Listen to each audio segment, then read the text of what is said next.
수강생 여러분 안녕하세요. 이번 시간에는 1950년대에 전개된 북한의 농업협동화 운동을 살펴보도록 하겠습니다. 앞서 북한의 토지개혁에 대해 살펴보았습니다만 북한 지역에 친수 정권을 조속히 수립하기 위해 농민의 민심을 확보하고자 북한의 토지개혁은 당초 국유화 방침에서 후퇴하여 농민에게 소유권을 부여하는 방식으로 이루어지게 되었습니다. 공산주의 이념에 비추어 보았을 때 일종의 현실적인 타협안을 선택한 것입니다. 그러나 이후 제도 변화를 통해 이와 같은 소유권에 일정한 제약을 부여하면서 점차 국토의 전인민적 소유라는 최종적인 목표에 한 걸음 더 다가가게 됩니다. 이와 같은 맥락에서 북한 농업 부문에 있어서 사회주의적 개조가 한 단계 더 나아간 것이 농업협동화 운동이라고 할 수 있습니다. 결과적으로 농업협동화 운동이 마무리되자 농민의 토지에 대한 사적 소유권은 그 의미를 완전히 상실하여 오늘날까지도 북한의 기본적인 농지 소유 제도로서 이어지고 있습니다. 이번 시간에는 농업협동화의 내용과 전개 과정에 대해 살펴봅니다. 북한 지역의 경우 농업협동화를 통한 집단 농장을 이미 건설한 바 있는 소련의 선행 사례와 같이 농촌 공동체의 전통이 미약하고 전통적으로 농민들이 사적인 토지 소유자로서 독립성이 강한 조건에서 이들의 경영, 나아가 소유까지 통합해야 한다는 어려운 조건에서 시작되었다고 평가받고 있습니다. 다만 토지개혁 이후 한국전쟁이 개시되면서 농업 증산이 필요해지자 북한 당국의 주도하에 개별 영세농들을 조직화한 생산반의 운영, 소결이, 품앗이 등 공동노동을 장려한 경험은 긍정적인 요인으로 작용하였고 특히 한국전쟁으로 인해 빈농층이 확대되었는데 이들이 적극적으로 농업협동화를 요구하고 있었고 전쟁으로 인한 사회적 긴장 역시 농업협동화에 유리한 환경을 조성하였다고 평가받고 있습니다. 한편 이미 토지개혁을 완수하여 아직까지 농민들의 토지 소유에 불균등한 측면은 여전하였지만 분농의 영향력이 미미하고 대체로 비슷한 규모의 농민으로 재편되었다는 점도 유리한 요소였습니다. 북한 당국은 1949년부터 소련 및 동유럽 사례를 연구하여 농업협동화 방안을 마련하기 시작하였는데 그 결과 이들 선행 사례와는 차이를 갖는 방식을 마련하게 됩니다. 북한의 농업협동화 방식을 소비에트형이 아닌 인민민주주의형이라고 부르기도 합니다. 북한의 농업협동화 방식에 대해 구체적으로 살펴보겠습니다. 농업협동화 운동의 궁극적인 목적인 농촌 지역 단위로 농민들의 경영과 소유관계를 조직화하는 농업협동조합을 수립하는 것입니다. 이런 농업협동조합은 공산주의의 궁극적 목표인 생산수단의 전민민화를 위한 과도기적인 단계로서 여겨지고 있습니다. 참고로 레닌이 마지막으로 남긴 논문이라고 알려진 협동조합에 관하여도 농업 부문에서 사회주의적 개조를 완수하기 위해 협동조합이라는 과도기적 단계가 매우 중요하다는 점을 역설하고 있습니다.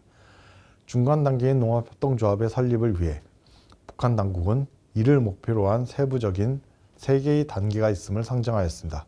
각각 농업협동화의 제1형태, 제2형태, 제3형태가 그것입니다. 농업협동화의 제1형태는 농촌노력협조반입니다. 재래의 품앗이반, 소결의반이 대체로 임시적인 공동노동력 조직으로서 구성원이 유동적인 3에서 5호 정도의 농가로 구성된 상호 부조 조직인 반면에 농촌노력협조반은 구성원이 고정적인 10호 정도의 농가로 구성된 상시적인 농촌 상호 부조 조직으로 구성되었습니다. 구성원들은 밭갈이용 소와 같은 역축과 농기구를 공동으로 이용하면서 밭갈이, 파종, 이양, 제초, 추수, 탈곡에 이르는 일련의 농작업을 공동으로 실시하게 됩니다. 농촌노력협조반에 속하더라도 기존에 본인이 소유하고 있던 토지는 그대로 경작하게 되며 따라서 토지 간의 경계도 그대로 유지된다는 데에 중요한 특징이 있습니다. 공동작업이 필요한 농사일만 서로 도와서 수행할 뿐 각자 자신의 토지를 소유하고 있기 때문에 자신의 토지에서 수확한 산출물은 온전히 본인의 몫으로 되게 됩니다. 축력과 농기구 역시 소유권은 각자에게 있는 것이고 필요한 경우 공동으로 이용하되 이용에 대한 대가는 관습에 따라 현물 또는 노동력으로 서로 갚는 것이 원칙이었습니다. 제1형태의 경우 본격적인 농업협동조합의 설립을 준비하는 단계로서 개인의 소농 격리를 기본으로 하면서 개별 소농 차원에서는 조달이 어려운 축력, 농기구를 공동 이용하고 계절적으로 필요한 공동노동을 체계적으로 조직화한 형태라고 할 수 있겠습니다. 농업협동화의 제2형태는 토지와 생산도구들을 공동으로 출자하여 농업협동조합의 자산으로 통합하고 농작업도 공동으로 수행하는 형태를 말합니다. 이때 각 농민들은 자신이 출자한 토지 면적에 비례하여 수확물에 대한 분배를 받을 수 있습니다.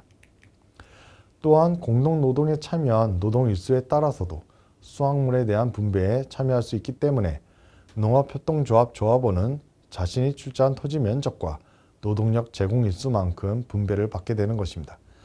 그런데 가장 협동격리가 고도화된 형태로서 상정된 제3형태는 농민의 분배가 오직 해당 농민이 제공한 공동노동에 대한 노력일수로만 결정되는 형태입니다.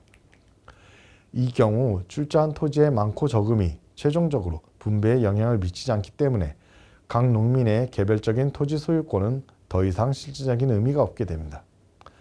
제2형태와 제3형태의 이와 같은 차이로 인해 농민의 이해관계에 따라 선호하는 형태에도 차이가 생기게 되는데, 보유한 토지가 상대적으로 많은 분농의 경우 제2형태를, 토지가 적은 빈농의 경우 제3형태를 더 선호할 것이라고 생각할 수 있겠습니다. 북한에서 이미 토지개혁을 실시했지만 각 농가의 노동력 수에 따라 그리고 소작을 주지 않고 고용노동에 의해 경작하는 경우에도 몰수 대상에서 제외해 주었기 때문에 농민들 간에 토지 소유 격차가 존재하였는데, 따라서 협동조합 결성 과정에서도 농민들 간의 이해 충돌이 발생할 수밖에 없었다고 할 수 있습니다. 그러나 결과적으로 보면 농업협동화가 마무리되는 1950년대 말에 이르면 북한 전역의 100%, 즉 모든 지역이 제3형태의 농업협동조합을 결성하게 됩니다. 북한에서 1954년부터 농업협동화 운동이 시작되었는데, 북한 당국의 공식적인 입장은 앞서 설명드린 농업협동화의 세 가지 형태 중 어떠한 형태로 농업협동조합을 결성할지는 각 지역 농민들이 스스로의 의사와 그 지역의 조건에 따라 결정하는 문제라는 것이었습니다. 조선공산당 농업부장은 대부분의 농민들이 원하는 형태는 제2형태이며 자신도 북한 농민들의 실정에 비추어 보았을 때 제2형태가 당연하고 가장 적합한 형태라고 생각한다는 의견을 피력하기도 하였습니다. 일부 당 간부 간에는 가장 협동화 단계가 고도화된 제3형태를 고집하는 경향이 있었는데, 이를 비판하면서 조합 선택의 가장 중요한 기준을 농민들의 자원적인 요구에 두어야 한다고 강조하기도 하였습니다. 그런데 농업협동화 운동이 개시된 이유를 보면 제1형태로 결성한 사례는 아예 존재하지도 않으며, 처음 1년간은 제2형태가 46%, 제3형태가 53%로 제2형태를 선택한 비중이 상당히 존재하였으나, 이후부터는 제3형태의 농업협동조합이 절대 다수를 차지하는 형태로 운동이 전개되기 시작했습니다.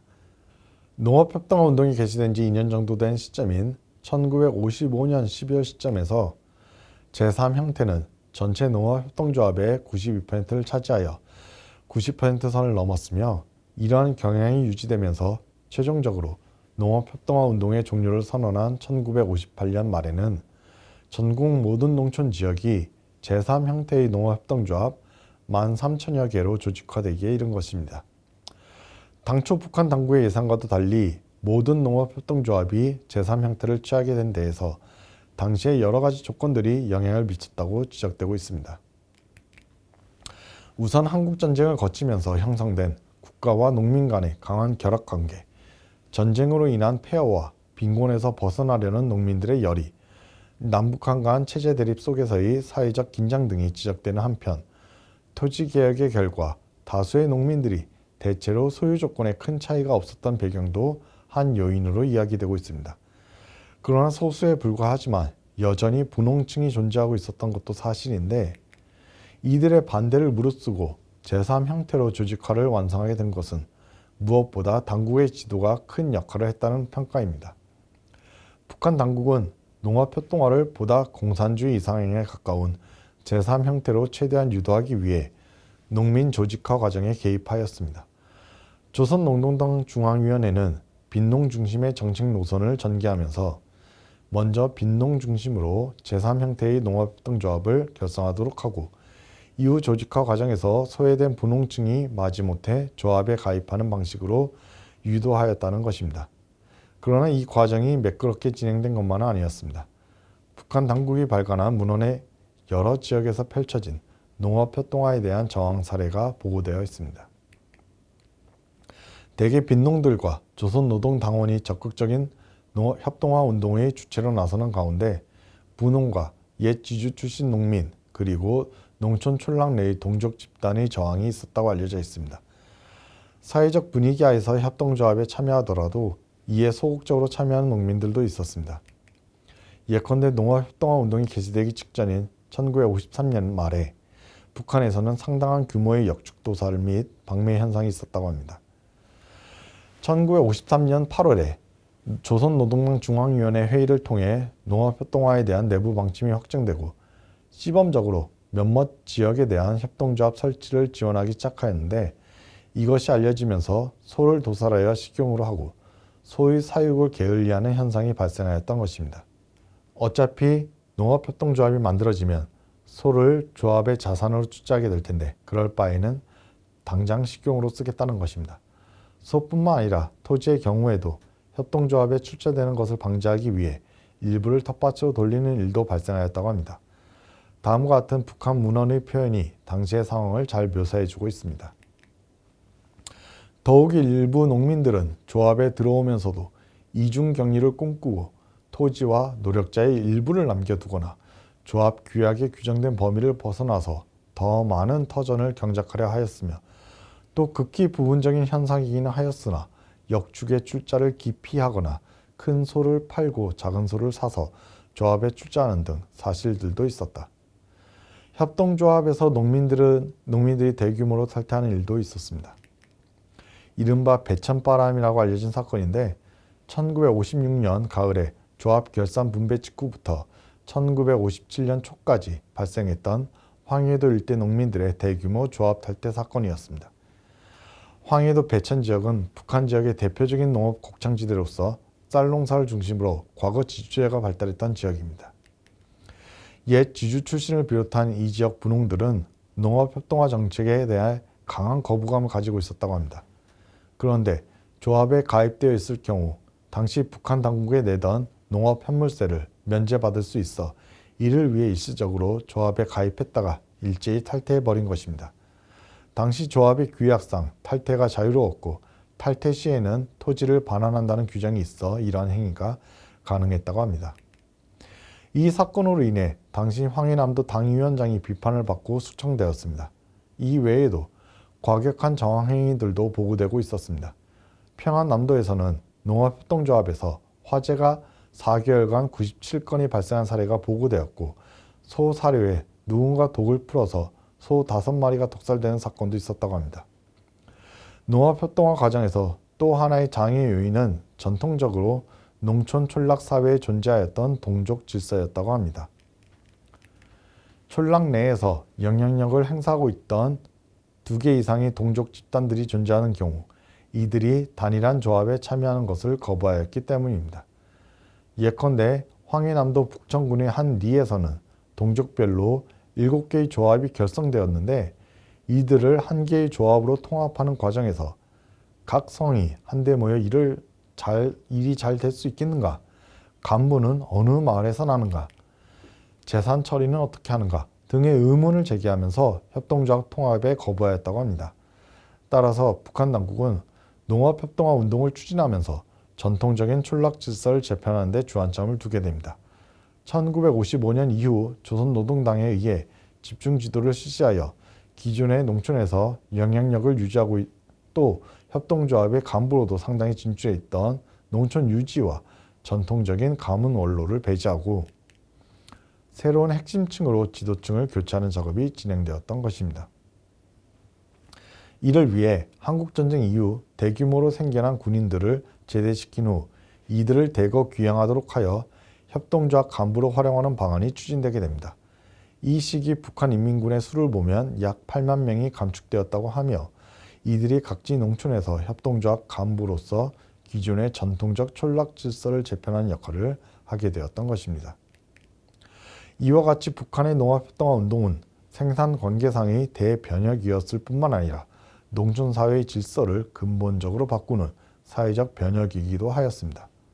부농, 중농 상층, 문중의 연장자 등 지방 유력자층을 중심으로 한 전통적인 촌락 질서가 빈농을 비롯한 사회주의 지지층을 중심으로 대체되었으며 능력 있는 여성과 청년들도 협동조합의 간부로서 활약하게 됨으로써 남성과 연장자 중심의 가부장제적인 질서가 무너지고 여성과 청년층의 발언권이 상승하게 된 계기가 되었다고 합니다.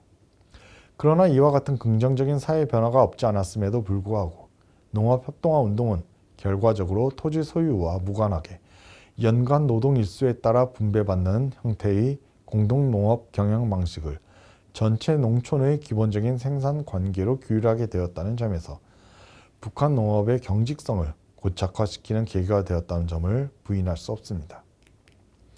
단적인 예로 이후 농민들은 공동 경영을 하는 협동조합 경영보다도 자신이 온전히 수확량 전부를 가져갈 수 있는 텃밭 경영을 더 중시하는 모습을 보였으며 협동조합의 농자재를 빼돌려서 자신의 텃밭에 투입하는 행동을 하게 된 것입니다. 북한 당국 역시 중국의 사례 등에서 이러한 문제를 인식하고 있었기 때문에 이후 생산 단위를 작업 분조, 포전 담장 책임조로 세분화하여 최대한 개별 농민에 대한 보상이 노력에 일치하도록 하는 개혁 조치들을 취하였던 것입니다. 이에 대해서는 다음 강의에서 보다 자세하게 살펴보는 것으로 하겠습니다. 이번 시간에는 북한의 농업협동화 운동의 전개 과정에 대해서 살펴보았습니다. 참고로 몇 가지만 더 부연하고 이번 강의를 마치도록 하겠습니다. 농업협동화 운동의 결과로 설립된 농업협동조합은 1962년에 협동농장으로 이름이 바뀐 채로 기본적으로 당시의 구조를 현재까지도 유지하고 있습니다. 당초 농민들이 조합에 가입하면서 출자했던 토지는 북한 법령상 협동적 소유라고 하여 협동농장의 토지로 되어 있으며 현재까지도 국유화되어 있는 상태는 아닙니다. 여러 협동농장을 통합하고 토지를 국영화한 국영종합농장의 건설이 일부 지역에서 시행되어 국유화로의 진전을 보기도 하였지만 북한이 경제위기를 겪으면서 그러한 방침이 중단된 지도 30년 가까이 지속되고 있습니다. 그러나 북한에서 농업에 종사했던 탈북민을 조사해보면 농경지를 국가 소유의 땅으로 인식하는 경우가 많은 것 같습니다. 그만큼 협동적 소유라는 것이 실질적으로는 의미가 없고 북한에서 농업이라는 것이 사실상 국가로부터 부여된 생산 목표를 달성하는 데 치중되어 있기 때문입니다. 따라서 농업협동화의 역사가 오늘날까지도 법적 형식으로서 협동적 소유 개념으로 이어지고 있지만 실질적으로는 그러한 협동화의 관념은 희박하다는 점입니다. 이상으로 북한의 농업 첫 번째 강의를 마칩니다. 다음 두 번째 강의에서는 북한의 농업 현황과 제도를 소개하고 살펴보도록 하겠습니다. 감사합니다.